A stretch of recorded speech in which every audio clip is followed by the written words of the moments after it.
9월 23일 날마다 주기로입니다. 오늘은 사무엘상 29장 1절부터 11절 말씀으로 함께 묵상하겠습니다. 하나님께서는 이 세상을 그저 유지해 가시기만 하는 것이 아니고 영원 전부터 가지신 그 목적을 향하여서 이 세상을 이끌어 가시고 운행해 가십니다. 이것을 하나님의 경륜 혹은 하나님의 다스리심이라고 표현을 하는데요. 이 세상은 그저 존재하는 것이 아니라 하나님에 의해서 일정한 방향으로 나아가며 통제되고 있다라는 것입니다. 이런 하나님의 일하심은 인간의 역사와 민족들의 흥망성사에 나타날 뿐만 아니라 특별히 개인의 위기 앞에서도 뚜렷이 나타납니다. 오늘 다윗은 블레셋의 군대가 되어서 이스라엘과의 전쟁에 참여하게 될 그 위기 앞에 놓여 있습니다. 1번 보시면 아기스 왕은 다윗을 어떻게 생각합니까? 3절 중반부터 보시면 아기스가 블레셋 사람들의 방백에게 이르되 이는 이스라엘의 왕 사울의 신하 다윗이 아니냐? 그가 나와 함께 있은 지 여러 날 여러 해로되 그가 망명하여 온 날부터 오늘까지 내가 그의 허물을 보지 못하였노라. 블레셋 왕인 아기스는 다윗을 좋은 신하로 이렇게 인정을 하고 있습니다.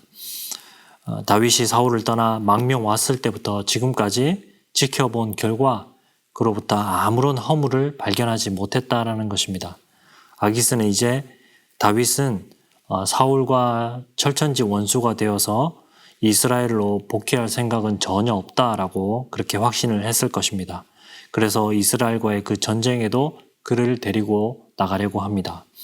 2번 보시면 다윗의 참전 소식을 들은 블레셋 방백들의 반응은 어떠합니까? 4절 보시면 블레셋 사람의 방백들이 그에게 노한지라 블레셋 방백들이 그에게 이르되 이 사람을 돌려보내어 왕이 그에게 정하신 그 처소로 가게 하소서. 그는 우리와 함께 싸움에 나가지 못하리니 그가 전쟁에서 우리의 대적이 될까 하나이다. 그가 무엇으로 그 주와 다시 화합하리이까? 이 사람들의 머리로 하지 아니하겠나이까? 우리 군사들의 그 머리를 가져가는 것으로 다윗이 결국 주인과 화합하게 될 것이다 라고 말합니다. 전장에서 그는 돌연 대적으로 돌변하게 될 것이다 라고 이야기를 하는 것입니다. 그렇기 때문에 이 방백들은 반대를 했습니다. 방백이라는 것은 군대의 장군을 의미하는 것입니다. 이 군대의 입장에서는 한 번도 함께 그 훈련한 적 없었던 원수의 나라 사람을 아마도 쉽게 이렇게 받아들일 수는 없었을 것입니다. 그래서 3번 질문 보게 되면 아기스는 어떤 결정을 내렸습니까? 6절부터 보시면 아기스가 다윗을 불러 그에게 이르되 여호와께서 살아계심을 두고 맹세하노니 내가 정직하여 내게 온 날부터 오늘까지 내게 악이 있음을 보지 못하였으니 나와 함께 진중에 출입하는 것이 내 생각에는 좋으나 수령들이 너를 좋아하지 아니하니 그러므로 이제 너는 평안히 돌아가서 블레셋 사람들의 수령들에게 거슬러 보이게 하지 말라 하니라.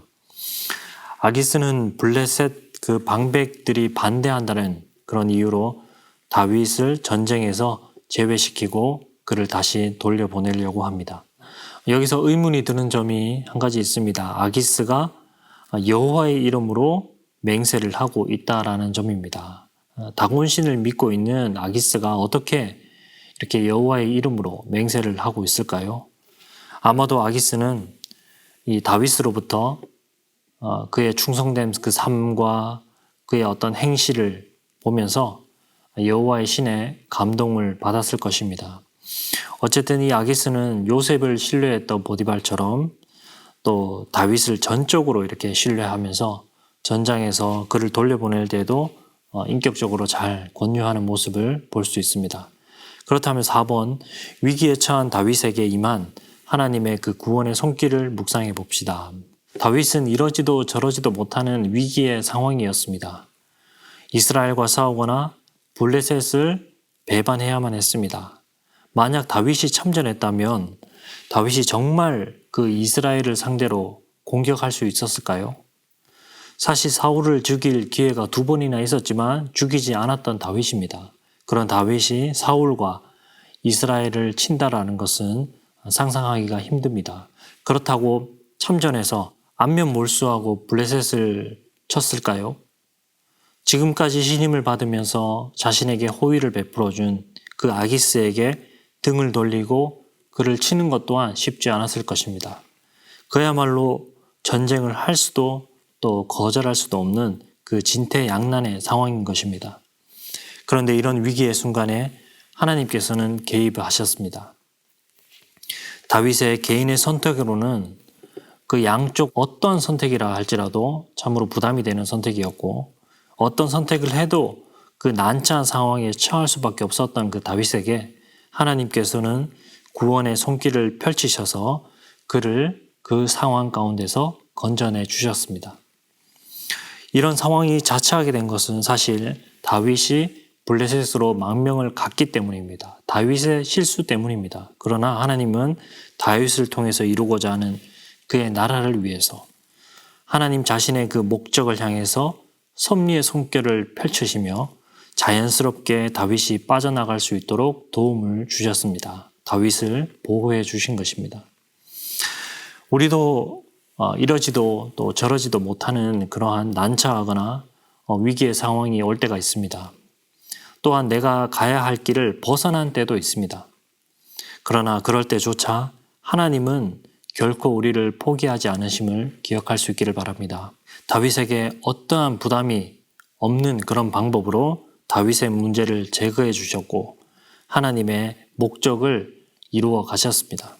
우리의 삶에도 그런 도움 가운데 그 하나님의 은혜를 우리가 다시 한 번 더 확인하고 풍성히 그 은혜를 누릴 수 있는 우리 모두가 되시기를 소망합니다.